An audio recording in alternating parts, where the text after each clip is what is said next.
Showman के show में आप सभी का स्वागत है। ये पूरी मूवी टर्न एंड ट्विस्ट के साथ रोमांस से भरी हुई है, तो कानों में ईयरफोन्स लगा ले और इस पूरे वीडियो का मजा ले। अभी तक आप हमारे चैनल को सब्सक्राइब नहीं किए तो सब्सक्राइब कर लीजिए, क्योंकि हम लोग ऐसे ही क्वालिटी के कंटेंट्स लाते रहते हैं।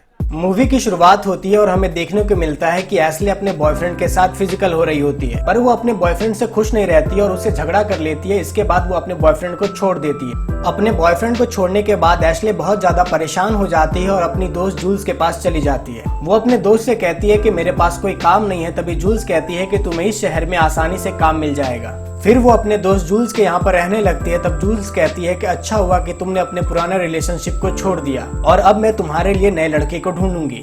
जूल्स उसके संग गंदी बातें करती है और उसे कहती है कि लड़कों के संग किस तरीके से बिहेव करना है, और इसके साथ वो ये भी बताती है कि लड़कों के नियत के बारे में हमें कैसे पता चलेगा। जूल्स आगे बताती है कि वो दूसरे शादीशुदा मर्द के संग बहुत अच्छा मजा कर रही है, बट एशले को ये सब पसंद नहीं आता है। फिर कहानी आगे बढ़ती है और एशले जॉब की तलाश में एक दुकान के अंदर जाती है, और जैसे ही वो दुकान के अंदर जाती है वो देखती है कि उस दुकान का ओनर किसी और लड़की के संग फिजिकल हो रहा होता है। ये देखकर एशले बहुत ज्यादा शर्मा जाती है और वो दुकान से बाहर निकलने की कोशिश करती है। तभी उस दुकान का ओनर उसे रोकता है। उन दोनों के बीच में थोड़ी बहुत बातचीत होती है। फिर दुकान के ओनर को पता चलता है कि एशले जॉब के तलाश में है, तब वो उसे अपने दुकान में रख लेता है। उसके बाद एशले अपने घर वापस आती है। तब वो देखती है कि जूल्स उसी लड़की के संग बैठी है जो लड़की उस दुकान में उसके मालिक के संग फिजिकल हो रही थी। उसके बाद वो लड़की एशले से कहती है कि तुम्हें सुबह का शो देखने में मजा आया। तब एशले कहती है कि माफ करना, मैंने ये सब जानबूझ के नहीं किया। कहानी आगे बढ़ती है और हमें देखने को मिलता है कि एशले स्लेव नाम की एक बुक पढ़ रही होती है, जिसे उसे पढ़ने में बहुत ज्यादा मजा आ रहा होता है। उस बुक में मर्द और औरत के शारीरिक संबंध के बारे में बताया जाता है, जिसे एशले बहुत चाव से पढ़ती है।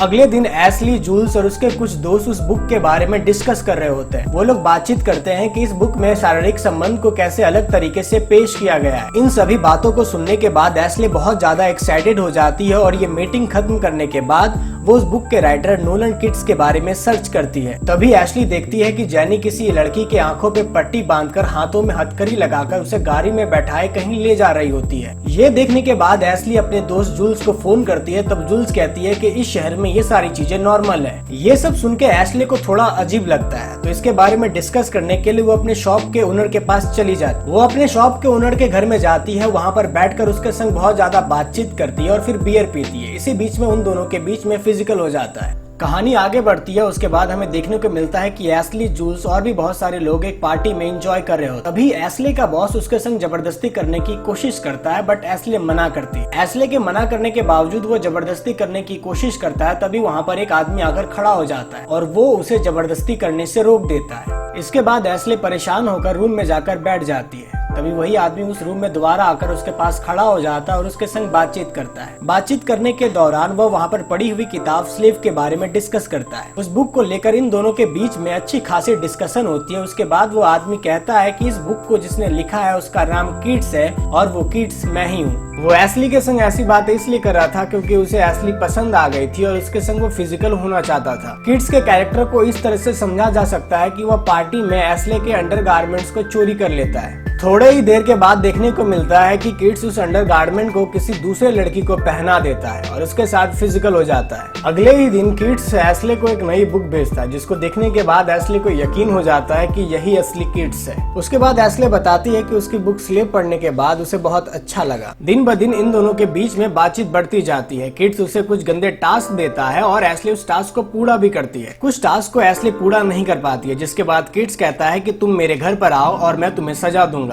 थोड़ी ही देर के बाद एशले किट्स के घर में पहुंचती है और उसके बाद किट्स उसके आंखों के ऊपर पट्टी बांध देता है। उसके बाद वो लोग फिजिकल हो जाते हैं। देखने को मिलता है कि एशले किट्स के साथ बहुत ज्यादा कंफर्टेबल फील करती है, बट ये बातें वो अपने दोस्तों को नहीं बताती। अगले ही दिन एशले दुकान में काम करने के लिए जाती है। वो बहुत ज्यादा खुश होती है। तभी उसका बॉस पूछता है कि कौन है वो लड़का, पर एशले उसे नजरअंदाज करने की कोशिश करती है। तभी वो लड़का कहता है कि जो भी लड़का तुम्हारे संग ये सब चीजें कर रहा है, असल में वो तुम्हारे संग खेल रहा है। पर एशले उसके बातों को इग्नोर कर देती है और अपना काम करती है। कहानी आगे बढ़ती है और देखने को मिलता है कि एशले दोबारा किट्स के घर में जाती है और वो लोग आपस में फिर से फिजिकल हो जाते हैं। कहानी के दूसरी तरफ ये भी दिखाया जाता है कि किट्स एक लड़की को रखती है जो कि उसके लिए नई नई लड़कियां ढूंढ के लाती है। पर जब से एशले किट्स के लाइफ में आई है, उस लड़की को ये चीजें पसंद नहीं आती है और वो उसे ब्लैकमेल करती है। अगर तुम एशले के संग दोबारा सोओगे तो मैं तुम्हारे और मेरे वीडियो को एशले को भेज दूंगी। ये सब सुनकर किड्स चौंक जाता है। तब वो उस लड़की के पास जाता है और पूछता है कि तुम्हें क्या चाहिए। तभी वो लड़की कहती है कि मुझे एस्ले को एक रात के लिए दे दो। ये सब बातें बताने के लिए किड्स एस्ले के पास में आता है और जब ये एस्ले को ये सभी बातें बताता है तब एस्ले उसे मना कर देती है, बट किड्स जोर जबरदस्ती करने लगता है। थोड़ी देर तक एस्ले किड्स के बातों को सोचती है, उसके बाद वो हाँ कर देती है। उसके बाद एस्ले किड्स के घर में जाती है और वो लड़की वहीं पर मौजूद होती है। उसके संग वो फिजिकल हो जाती है और ये सभी चीजों को किड्स कैमरे से देख रहा होता है। फिर सीन कट होता है, एस्ले किड्स के संग बाथटब में बैठी रहती है। तभी एस्ले पूछती है कि क्या तुम उस लड़की के संग पहले सो चुके हो। किड्स आगे बताता है कि मैंने उसे इसलिए रखा था ताकि वो मेरे लिए नए नए गुलामों को ढूंढ सके, बट कभी कभी मैं उसके संग भी फिजिकल हो जाता था। ये सभी बातें सुनकर एस्ले को बहुत खराब लगता है और वो रोने लगती है। तभी एस्ले कहती है कि मैं ये सभी चीजें दोबारा नहीं करूंगी। तब किड्स कहता है कि मैं ये सब चीजें तुम्हारे संग दोबारा कभी होने भी नहीं दूंगा। कहानी आगे बढ़ती है और देखने को मिलता है कि एस्ले उस लड़की के संग दोबारा बातचीत करती है। तभी वो लड़की कहती है कि तुम किड्स के संग हो, ये बहुत ही गलत बात है क्योंकि वो बेहद ही घटिया इंसान है। तब एस्ले कहती है कि तुम्हें उसके बारे में बोलने का कोई हक नहीं है। तभी वो लड़की कहती है कि मैं किड्स को 1 सालों से जानती, वो बेहद ही घटिया इंसान है। तभी एस्ले कहती है कि वो इसलिए घटिया इंसान है क्योंकि अब वो तुम्हारे साथ सोना नहीं चाहता है। तभी वो लड़की कहती है कि क्या तुम्हें किड्स की सच्चाई के बारे में मालूम है। तभी एस्ले कहते हैं कि हाँ, मैं पहले ही दिन से जानती थी कि वही असली किड्स है। तो तब वो लड़की कहती है कि आओ मैं तुम्हें किड्स की असली सच्चाई को दिखाती हूँ। तब वो एस्ले को लैपटॉप के पास लेके जाती है और वहाँ पर वो एक वीडियो प्ले करती है जिसमें किड्स खुद कह रहा है कि वो किड्स नहीं है, वो किसी दूसरे के नाम को इस्तेमाल कर रहा है। ये सब सुनने के बाद एस्ले पूरी तरह से टूट जाती है क्योंकि वो किड्स के साथ इसलिए थी क्योंकि उसे उसकी वो बुक पसंद आई थी। एस्ले को कुछ समझ में नहीं आ रहा होता, जिस लड़के के संग वो इतने टाइम से सो रही होती है दरअसल वो उसके संग फ्रॉड कर रहा है। एस्ले उसे कहती है कि तुम झूठ बोल रही हो, बट वो लड़की कहती है कि वो किड्स बस उसका एक कॉपी एडिटर है। वो किड्स के पब्लिशर के संग बहुत सालों से काम कर रहा है, बस इतनी ही सी बात है। तुम जिस आदमी के संग इतने टाइम से सो रही हो वो तुम्हारे संग फ्रॉड कर रहा है क्योंकि असली का किड्स किसी पराई लड़की से तो बात भी नहीं करता। ये सभी सुनने के बाद एस्ले उसके संग रिलेशन खत्म कर देती है और इसी के साथ ये मूवी खत्म हो जाती है। और अगर आप वीडियो के एंड तक पहुंच चुके हैं तो चैनल को बिना सब्सक्राइब किए हुए मत जाना और वीडियो को लाइक या डिसलाइक करके अपना रिस्पॉन्स जरूर शेयर करना। तब तक के लिए बाय बाय, मिलते हैं अगली वीडियो में।